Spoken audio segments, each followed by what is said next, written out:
Now, the DA is gunning for Gauteng in these upcoming elections. Maimane says he's confident his party will do well in the national polls this coming Wednesday. The party is also promising to create job opportunities for unemployed youth. For more analysis on the DA's final push and where they find themselves ahead of this election, I'm joined in the studio by political analyst Professor Kieleboga Mapunye. Thank you so much for joining us this morning. So much to speak about, specifically around the country's official opposition. One of the quotes that stood out for me there in Dobsonville, Maimane having his rally in his hometown where he was born and bred, saying, "We're not perfect, but we're honest." I'm paraphrasing, but that's basically what he said in his one paragraph. Now, him admitting there almost that the last couple of years we've seen the DA shoot themselves in the foot repeatedly when they had the ANC on the ropes. Where do you think the DA finds itself with just a few days to go till the 2019 national elections? The DA finds itself in some kind of a paradox. In a sense that on the one hand, they have been trying as much as possible to eat into the support base of the ANC, which is obviously the governing party. They are number two, political party in the country. Obviously, you could say that it's a party that is, waiting to govern if the voters had their say, because it is the number two party in the country.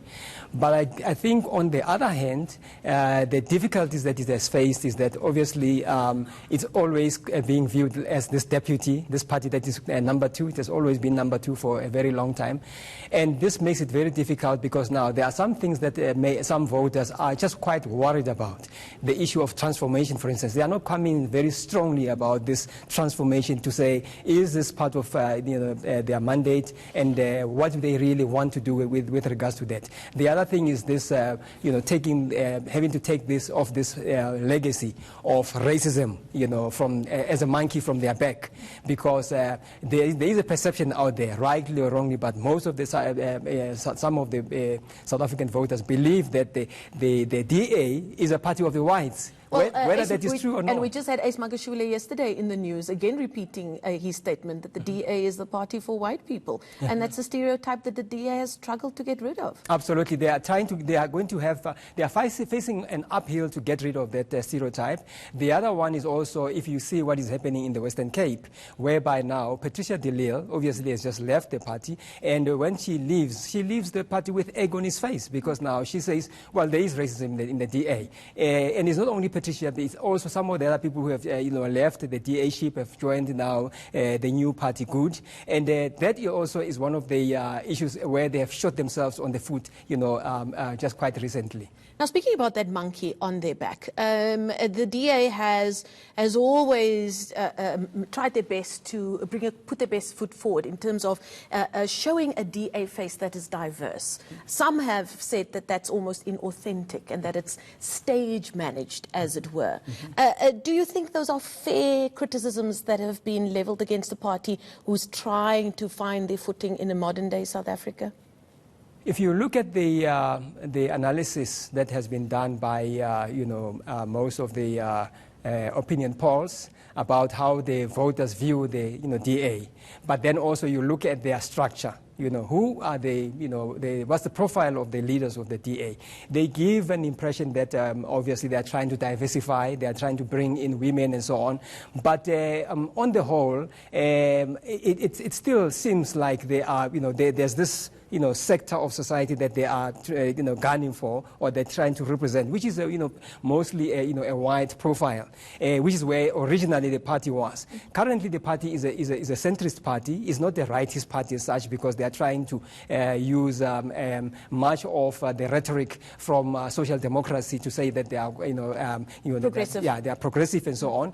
And to that extent, maybe it is benefiting. But in terms of the perception out there, and also the scaremongering that is normally used by other parties, they are competitors, the ANC, the EFF, UDM, and the others, to say, but this is essentially still a white party, which is pandering to white interests. So they are not able to get rid of that. support. And it is one of the difficulties that the party is facing. However, to be fair to it, it has been trying as much as possible since 2014, since the last 2014 national elections, to diversify, especially in terms of support. We see, they need to, like we saw today in Dobsonville. I was actually saying, wow, so many, such a huge number of white people in Dobsonville, in Kasi, as we normally say. You normally so don't they bust them in. Yes, many of them have come, of course, were coming from outside. We normally, I'm also from Dobsonville, by the way. We normally don't see such a large number of white people. And so there's that always going to be that issue. Even if they do diversify, they have this,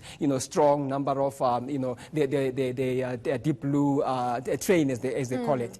And the other thing that I was asking myself when I looked at those more than 40,000, that's basically what the stadium can carry in Dobsonville, blue T-shirt wearers. I was wondering as to how many of those who are wearing those blue T-shirts are registered and will be voting on Wednesday. Because sometimes people see the blue, the stadium is full, like we saw in 2014, but actually not all of them are eligible to go and vote. They are wearing the T-shirt, yes, the party is giving them the T-shirt to give the facade, as you mentioned, but to what extent can this blue wave be seen, actually being translated into actual votes on May the 8th? The jury is out there for us to see. Now, going back to that rally, two of the main promises that came up again in Musi Maimane's speech there, which he seemed to enjoy quite a bit.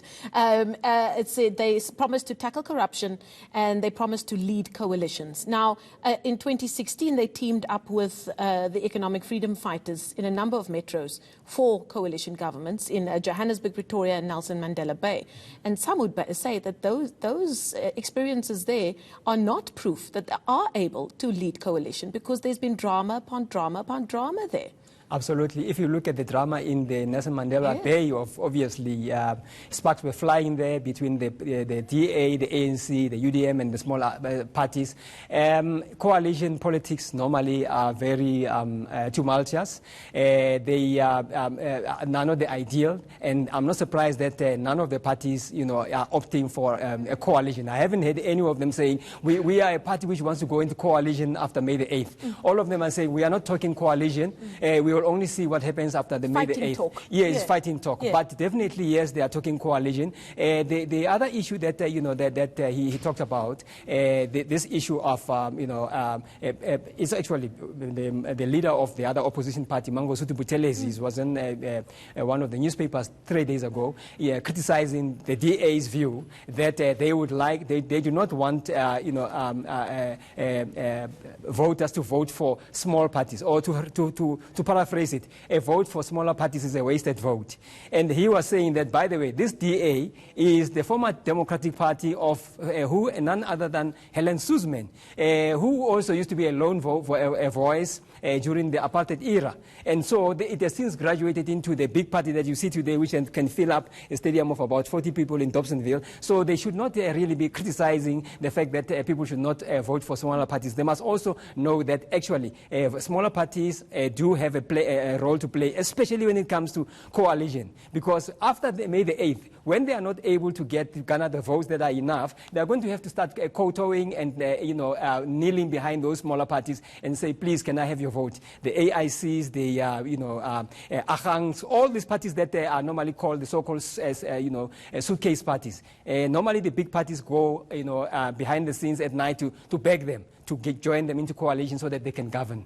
Fascinating time, as always, in South Africa, particularly if we look at those parties and where they've come since the last election. Thank you so much. A waiting game indeed to see how well they do on Wednesday. Political analyst, Professor Kilaboga Mapunye, thank you so much for your time and for sharing your insight this afternoon. We've got